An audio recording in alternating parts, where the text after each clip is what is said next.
Good day. Our report for today is all about the Rizal and Philippine Nationalism, bayani and kabayanihan.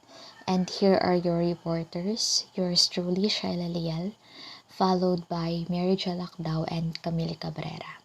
And here are the topics that will be discussed. The first one is the introduction, followed by bayani versus hero, then the changing forms and definition of bayani and kabayanihan, and lastly is who made Rizal our foremost bayani. If you're looking for someone who is worthy to be admired, that someone should be Rizal since his philosophies, life principles, conviction, thoughts, ideals, aspiration, and dreams can be a good influence to anyone. As a person, he valued respect for parents, love for siblings, and loyalty to friends. And as a Filipino, he valued nationalism, patriotism, and heroism or kabayanihan. So there are a lot of legacy of Rizal and enlightening the Filipinos and even Spaniards regarding the abuses and corruptions that are experienced by Filipinos in our country that resulted to the ignition of the Filipinos' desire for independence is I think is the best one. So before I go on with our first topic, bayani versus hero, let us first define what is nationalism. So nationalism is loyalty and devotion to a nation, especially a sense of national consciousness and exalting one nation above all others, and placing primary emphasis on promotion of its culture and interests as opposed to those of the other nations. It is like we're loving and embracing our culture, our own identity, and we share it to others instead of being ashamed about it. It might sound cliche, the phrase, Filipino ko sa isip salita at sa gawa, but it's the truth eh. If we choose to embody that praise, if we choose to live on it, our own action, our own principles, and our own words will manifest our sense of nationalism. Hindi na tayo magiging si Rizal kasi si Rizal ay yun na yun. But we can be as great as Rizal or more than that if we choose to and if we wanted to. So there are a lot of people, a lot of institutions and others that give their own definition of bayani and hero. So here's the first one. Hero is a mythological or legendary figure of divine descent endowed with great strength or ability. An illustrious warrior, a person admired for achievement and noble qualities, and one who shows great courage. So this definition was given by Merriam-Webster Dictionary, wherein the definition also describe heroes we see in sci-fi movies that possess supernatural power. So in legends and myths, so it does not only tackles the characteristic of bayani as a person, but the character in the story as well. The Filipino counterpart bayani has basically similar meaning but with some contextual distinction. That's why Vicasan Dictionary defines bayani as hero, patriot, or taong makabayan, cooperative endeavor, mutual aid, a person who volunteers or offer free service or labor to a cooperative endeavor to prevail or mamayani, and to be victorious, or a leading man in a play, which we often refer to as vida from the Spanish word for life, vida, the spelling is vida, who is contrasted with the villain or contrabida. So this definition defines bayani not as someone who is famous, but as someone who has a passion for service. So on the other hand, the UP Dictionaryong Filipino give three meaning for bayani. Bayani is a person of extraordinary courage and ability, or someone who is willing to stand or defend what he or she thinks is right. Next is a person considered to possess extraordinary talent or someone who did something noble. We have a lot of Filipinos aside from Rizal that can fit on that definition, like Gabriela Silang, who is the leader of revolt in the Ilocos region, and Andres Bonifacio, the father of the Philippine Revolution, and others. And lastly is a leading man in a play or the bida. The Vocabulario de Lingua Tagala by the Jesuit Juan de Noceda and Pedro D. Sanlucar defines bayani as someone who is brave or valiant, or valiant means someone who is possessing or showing courage or determination. Next is someone who works towards a common task or cooperative endeavor or bayanihan. So those definition uses various words but still landed in one point, which is bayani or hero. So history professor Ambet Ocampo says it's significant that bayani comes a few words under bayan, which is also defined as the space between the sky here and the sky. So a town, municipality, pueblo, or nation. Next is people and citizen or mamamayan who live in those communities or those who originated or came from the same place or kababayan.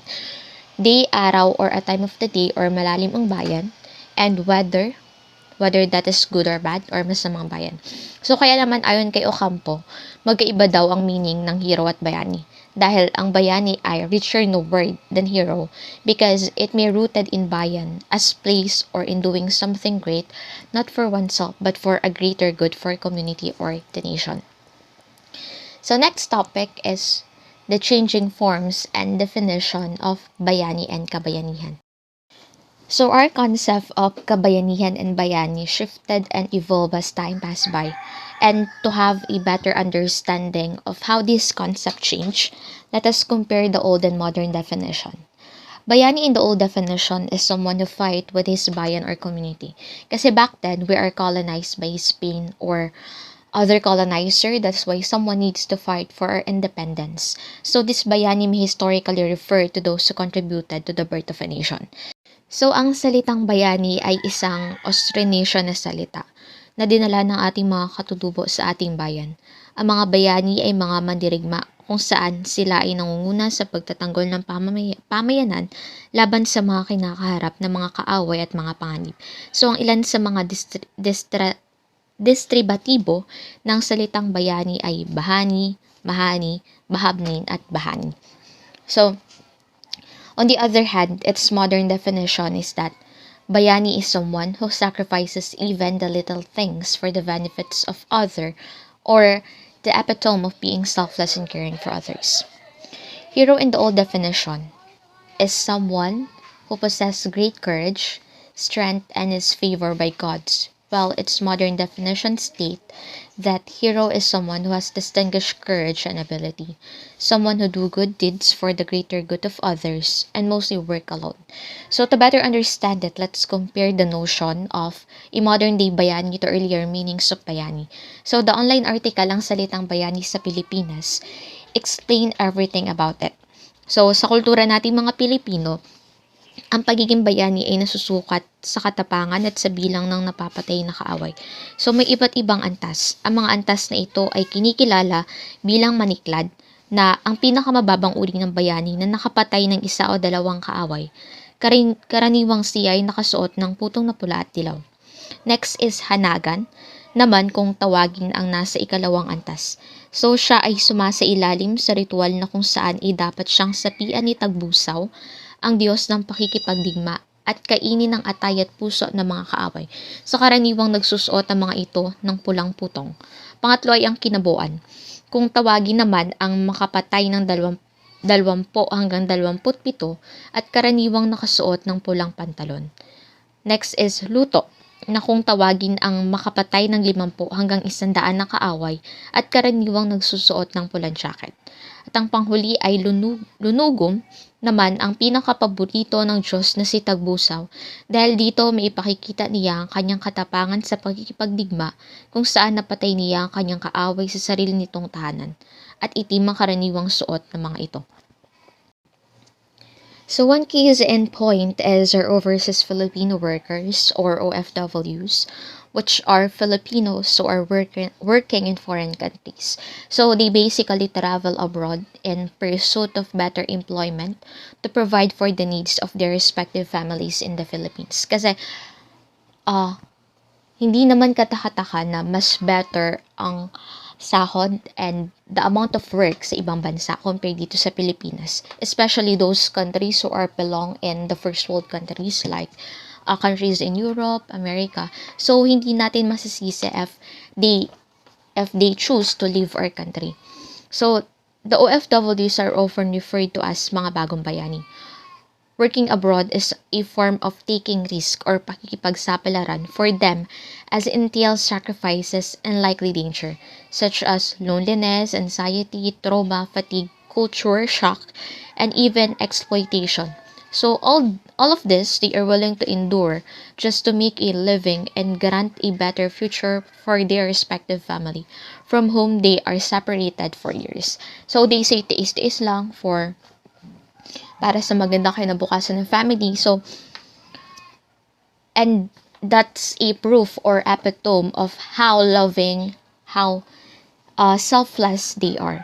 So, OFW also plays a vital role in the progress of the Philippine economic status by remitting their savings back to the country.